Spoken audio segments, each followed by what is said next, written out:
సంఖ్యాకాండము 10వ అధ్యాయము. యెహోవా మోషేకు ఈలాగు సెలవిచ్చెను. నీవు 2 వెండి బూరలు చేయించుకొనుము, నకిషి పనిగా వాటిని చేయింపవలెను. అవి సమాజమును పిలుచుటకును సేనలను తరలించుటకును నీకుండవలెను.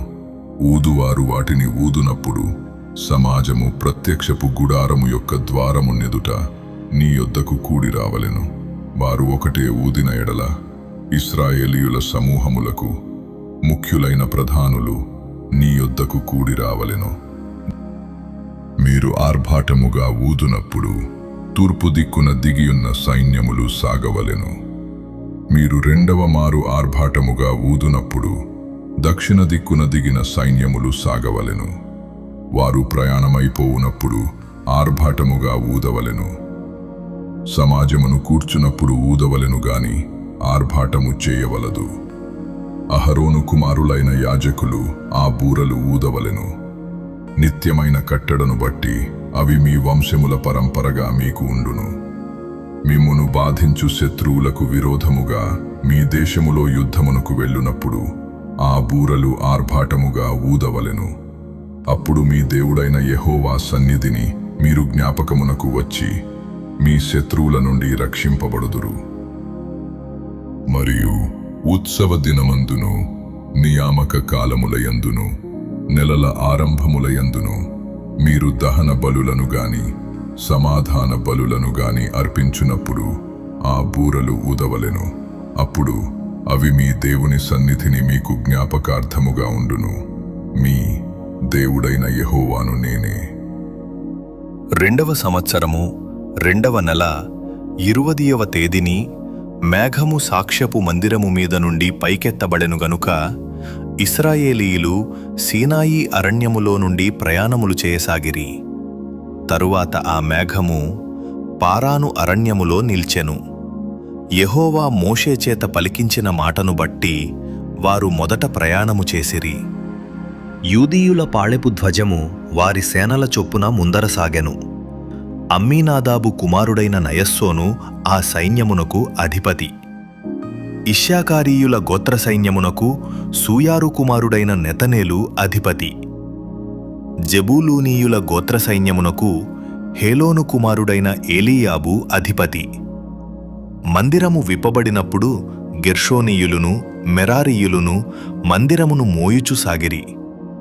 రూబేనీయుల పాళెము ధ్వజము వారి సేనల చొప్పున సాగెను. ఆ సైన్యమునకు షెదేయూరు కుమారుడైన ఏలీసూరు అధిపతి. షిమ్యోనీయుల గోత్ర సైన్యమునకు సూరీషదాయి కుమారుడైన షెలుమీయేలు అధిపతి. గాదీయుల గోత్ర సైన్యమునకు దెయువేలు కుమారుడైన ఎలియాసాపు అధిపతి. కహాతీయులు పరిశుద్ధమైన వాటిని మోయుచు సాగిరి. అందరు వచ్చులోగా వారు మందిరమును నిలువబెట్టిరి. ఎఫ్రాయిమీయుల పాళెపు ధ్వజము వారి సేనల చొప్పున సాగెను. ఆ సైన్యమునకు అమీహూదు కుమారుడైన ఎలీషామా అధిపతి. పెదాసూరు కుమారుడైన గమలీయేలు మనషీయుల గోత్ర సైన్యమునకు అధిపతి. గిద్యోనీ కుమారుడైన అబీదాను బెన్యామీనీయుల గోత్ర సైన్యమునకు అధిపతి. దానియుల పాళెపు ధ్వజము సాగెను. అది పాలెములన్నిటిలో వెనుకనుండెను. అమీషద్దాయి కుమారుడైన అహీయెజరు ఆ సైన్యమునకు అధిపతి. ఒక్రాను కుమారుడైన పగీయేలు ఆషేరీల గోత్ర సైన్యమునకు అధిపతి. ఏనాను కుమారుడైన అహీరా నఫ్తాలీయుల గోత్ర సైన్యమునకు అధిపతి.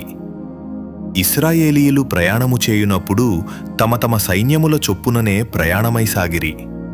మోషే మామయగు మిద్యానీయుడైన రెవూయేలు కుమారుడగు హోబాబుతో మోషే, యెహోవా మాకిచ్చెదనని చెప్పిన స్థలమునకు మేము ప్రయాణమైపోవచ్చున్నాము.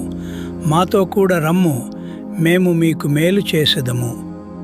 యెహోవా ఇశ్రాయేలీయులకు తాను చేయబో మేలును గూర్చి వాగ్దానము చేసెను. అనగా అందుకతడు, నేను రాను, నా దేశమునకును నా వంశస్థుల యొద్దకును వెళ్ళుదును అనెను. అందుకు మోషే, నీవు దయచేసి మమ్మును విడువకుము. ఎట్లనగా ఈ అరణ్యమందు మేము దిగవలసిన స్థలములు నీకు తెలిసి ఉన్నవి. నీవు మాకు కన్నుల వలె ఉందువు. మరియు నీవు మాతో కూడా వచ్చిన ఎడల యెహోవా మాకు ఏ మేలు చేయునో ఆ మేలును బట్టి మేము నీకు మేలు చేయుదుము అనెను. వారు యెహోవా కొండ నుండి 3 దినముల ప్రయాణము చేసిరి. వారికి విశ్రాంతి స్థలము చూచుటకు ఆ 3 దినముల ప్రయాణములో యెహోవా నిబంధన మందసము వారికి ముందుగా సాగెను.